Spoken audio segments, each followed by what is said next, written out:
lot of 2021 cohort, there are companies which are valued at a few $100 million, but they never had the time to hit PMF. And now they are actually in deeper trouble. In hindsight, it's very obvious that if you have to solve for the buyer, you have to be full stack. But as a founder, you need to have very high conviction in your idea. And outcome is your customer's life getting 10x better or not? And are you pushing those boundaries or not? Entrepreneurs are coming under attack. The question has been, वो entrepreneur सही था या VC सही था?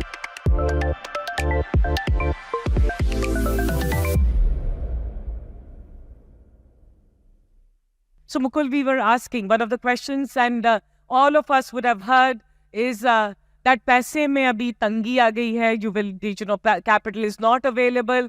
Though I have heard a lot of investors and everyone say that, oh, for good companies, capital is available. But where is the truth? Where is the truth? And especially for early stage. Is capital available? Yes. If we compare it to, let's say, 2021, obviously it's much lesser. But I believe that is a big blessing in disguise for founders. So in times like 2021, when capital is easily available, the focus is always on how do I raise the next round. And sometimes I've seen founders lose sight of, are we really moving towards product market fit or not? And the focus is more on, hey, which is the metric I need to chase so that I can raise my next round. And whereas in times like these, it's a little harder to raise capital, but that keeps you razor sharp on, are you really building something which is very differentiated? Are you moving towards product market fit or not? And I want to share a couple of examples with you. So one of those is one of our portfolio companies, Spinny, which Neeraj, who's the founder, he started way back in 2015, 14 or 15. And he raised his Series A round in 2018. So it was 4 years between starting the company and Series A. But those were the 4 most fruitful years of his journey, because that was the time he started out with a classified model for used cars. He struggled, realized that model was not really solving the consumer problem, pivoted to a transaction marketplace model, then again pivoted to a full stack model where they would take inventory, refurbish the cars and then sell to the end consumer. And they realized that that's when they really started solving end buyer's problem. And in 2018, they raised their Series A. 2018, the view was that used car market in India had already played out. So there were 3 unicorns. The reality is used car buyer's problem was still not solved. And because of that resilience, because of that grind, Neeraj landed on that insight, raised Series A in 2018. It's been only 5 years since then. Today, Spinny is by far the largest used car retail platform in India. So it's these tough periods which really force you to get to the right insight and the right value prop, which I'm seeing in a lot of 2021 cohort. There are companies which are valued at a few $100 million, but they never had the time to hit PMF. And now they are actually in deeper trouble. So net, there is capital available. It's not as easy as 2021, but that's actually good for you because it will push you harder to make sure you are delivering 10x value, you are delivering the right value prop to the consumers. Thank you so much. And thank you honestly for calling this out so clearly, because somewhere I just think in our pursuit of capital, we forget कि अच्छे दिन बिना capital के बनते हैं and then और अच्छे दिन बन सकते हैं. And for Spinny, again, to call out, because I think they did it without making that kind of a noise. And now I, of course, see Tendulkar on the... so that means that they're doing good. So Mukul, I want to ask you that you were one of the early investors in Paytm and a lot of those sort of companies. I've been asking this to VCs for the longest time. How do you get it? How do you spot that this company mein paisa dena hai? Because when you say that, oh, we invest in good entrepreneurs, then hum sab to good hain. Sure. See, there, for us, the number one trait which we always look at is customer obsession. And Sindhya ji spoke about relationships over box, and in our world, it shows up as customer obsession. Do you really feel deeply about solving customers' problem, making their lives better? And the way it shows up is in our conversations, are we finding some counterintuitive insight about the market which we have not heard before? And in hindsight, it seems very obvious. So Spinny example that I took, in hindsight, it's very obvious that if you have to solve for the buyer, you have to be full stack. Before that, either people were building classifieds or auction platforms. If I talk about Swiggy as another example, we invested in 2015. At that time, there was Tiny Owl, Food Panda, a bunch of other companies. Harsha was the first founder who said that if you have to solve food delivery in India, you have to build logistics on your own. Today it's obvious, not just in India, globally. But at that time, everyone felt that, hey, how can you do logistics? You will never make money. One of his competitors put a public blog saying food delivery in India on logistics will never work. And today they have their own logistics. So these are very simple insights, but they are customer first. And again, if you mentioned Paytm specifically, and Vijay, I think he's probably the most visionary founder in India. And what has helped him see into the future is again seeing what consumers want. So that company started out as a mobile VAS company, you know as well as anyone else. There used to be companies like Paytm parent company 197, OnMobile, etc. From there to launching a mobile recharge platform, to then building it into a wallet, to then today being one of the largest, not fintech, but financial services companies in India. He's always stayed one step ahead of the curve. How can I make my customers' life even better? And that is the number one trait we always look for. Somewhere also, how much importance would you give to, and then again, it's a dichotomy between resilience, because the entrepreneurs you're talking about, I'll also say these business has been resilient, vis-a-vis knowing कि you have to pivot or ये नहीं चल रहा है. Great question, and it's a very, very hard question to answer. And that answer again comes from your consumers.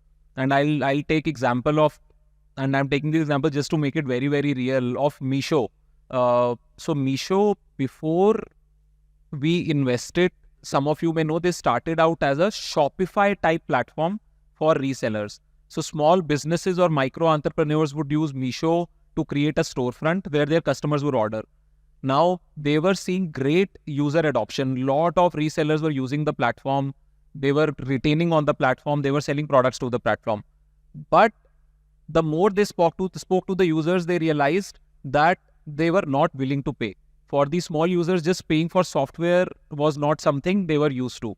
So there was consumer love, but despite multiple iterations, there was no business model. I think those are those moments when you have to take that reality check that, okay, this is not working. What else? Is there any other deeper insight? And that's when they realized the bigger problem for those resellers was sourcing, because they were small businesses and they were not able to get access to best supply or at best prices. And they then pivoted to a marketplace model which helped them source better. And obviously in that supply chain, there is margin pool available which they could tap into. And rest is history. Now they are the largest true marketplace in India. So that answer also comes from your consumer. As a founder, you need to have very high conviction in your idea.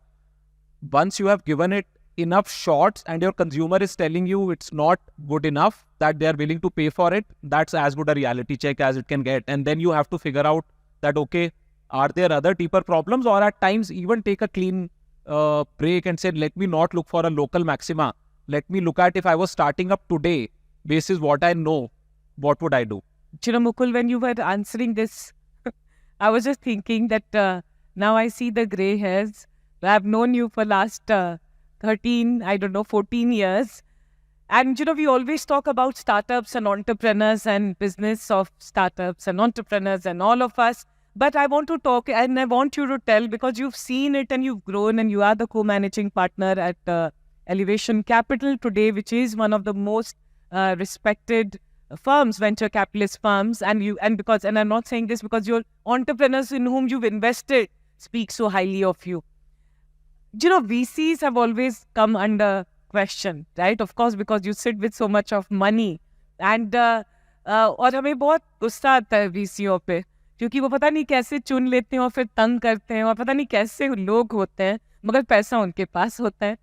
So, and last 1 year, also 2 years, when the entrepreneurs are coming under attack, the question has been, वो entrepreneur सही था या VC सही था? How would you, and I'm not saying there's an answer, but how would you get all of us when we go out of this room to think about VCs, to think about venture capitalists in India today, and how do we engage with this community better? It's hard to give one answer, because if you see, there are firms which have different operating styles, different time horizons, different way of working with founders. But assuming you partner with the right firm, there the best way is to look at it as a partnership. You should not look at it as someone who you have to update. It's not someone to whom you are accountable. It is a true partnership. We are in this journey together.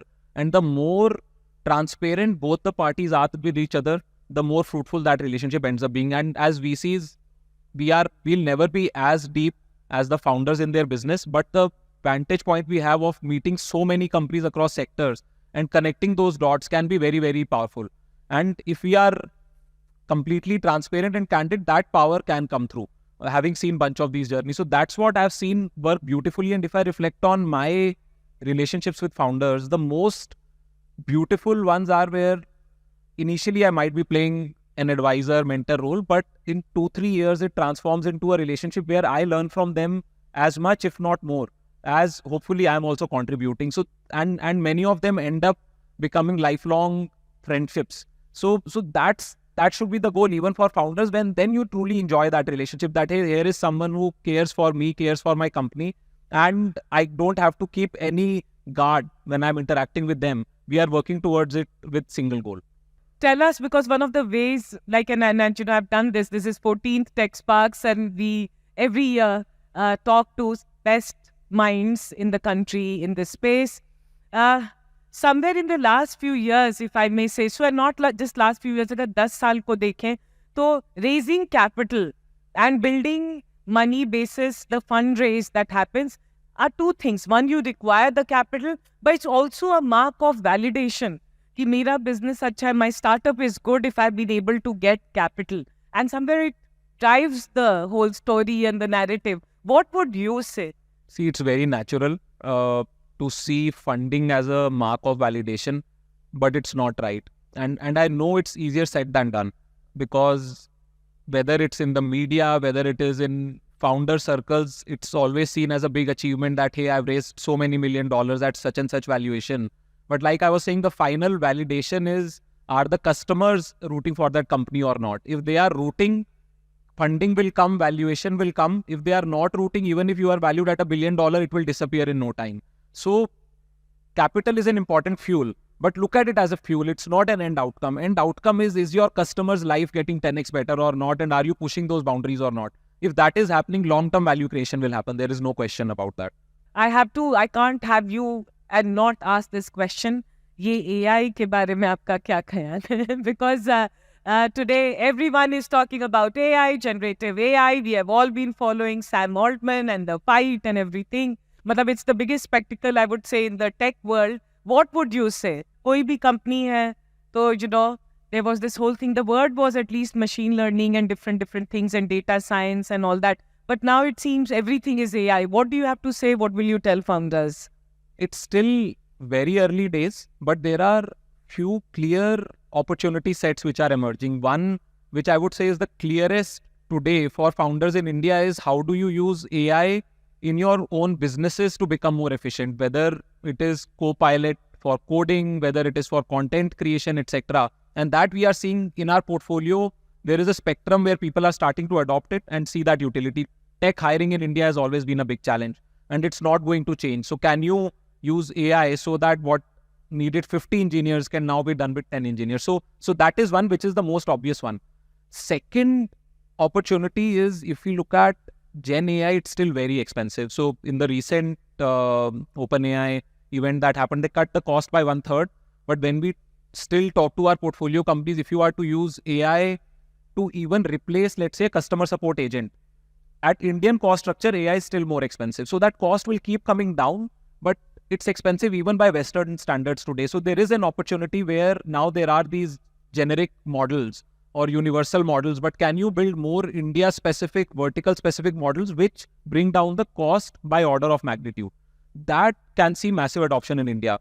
And third opportunity set is what we have already seen in the SaaS era, which is once we start seeing Gen AI native SaaS applications getting built, can Indian startups be ahead of the curve like we have been in the SaaS era as well, building software for the world on that wave. So those are the three clear opportunities that we are seeing. Still very early, but very optimistic. Mukul, I would love to continue talking to you, and you really have come for the first time here. So you have to keep coming, and we need to talk, because I really respect, because honestly, I'm just going to use a word which I shouldn't be using, but you don't bullshit. You really talk the real stuff, and then you are that guy. Now, last but not the least, मैं आप पूछना चाहूँगी अगले आपके journey में पिछले 13 साल में as a VC, because you are the VC, what has been your learning? क्योंकि किसी entrepreneur ने मुझे बहुत अच्छी बात कही थी that आज के पिछले 2 साल में ऐसा है ना कि कोई बड़ा नहीं है, कोई छोटा नहीं है, पेन सबको लगा है और सबको दर्द फील हुआ है, and everyone has been in pain, चाहे funded हो, VC हो, जो हो. What do you have to say very quickly so that we all get to know Mukul Arora? What will you say has been your last many years of being an investor? I feel very, very fortunate on when I entered the ecosystem. So those were very early days. 2010, Flipkart was raising their Series B round. Make My Trip was going IPO. So we were just starting to see green shoots. But if I go back 10, 12, 13 years, could I have imagined we'll be where we are today, even in the wildest of dreams? No way. So whether it is in just the sheer size of markets that have been created, whether it is in terms of talent, capital availability, in terms of the kind of work that government, again, Sindhya ji spoke about it, but the kind of tech infra that has been built in this country is world class. Not just tech infra. Now what we are seeing in physical infra. Now Delhi, Bombay, very soon we'll be able to cover in 20 hours. Who would have imagined that kind of physical infra in this country? So these last 12, 13 years have been about, like I was saying before the break, it's been about foundation building. As a country, we are still at $3,000 per capita income, give or take. So we are still a relatively low income country. And as over the next decade, this $3,000 becomes $5,000, because the tech rails are ready, our digital economy will actually be, as a share of overall economy, can be much bigger than what it was in US, what it was in China. So that is almost, I get goosebumps when I think that last 10 years of hard work and that foundation building will now start to bear fruits over next 10, 12, 13 years. So as I said, very, very fortunate. And I think everyone in this room, most likely in our lifetimes, we'll see India becoming that bird of gold again. And I'm sure people in this room, all of us will play some small part in that. So can't ask for more. Thank you so much, Mukul. Thanks. And I have to say that, again, I'm going to say that we have to celebrate. I was telling for Mr. Sindhya, and you will agree with me, that what a fantastic talk he gave, and more importantly, the work that was done. And we need politicians like that. And I would say we need investors like you. So please continuing doing the great work, and hopefully, last, ये तो पूछना बनता है, अगर entrepreneurs को reach out करना है तो कैसे करें? So easiest over email. So email ID is mukul@elevationcapital.com. So I might not directly respond to everyone, but someone from our team will definitely respond to everyone. So that's the easiest way to reach out. Thank you so much, Mukul. Thank you. Thanks you for having me. Thank you.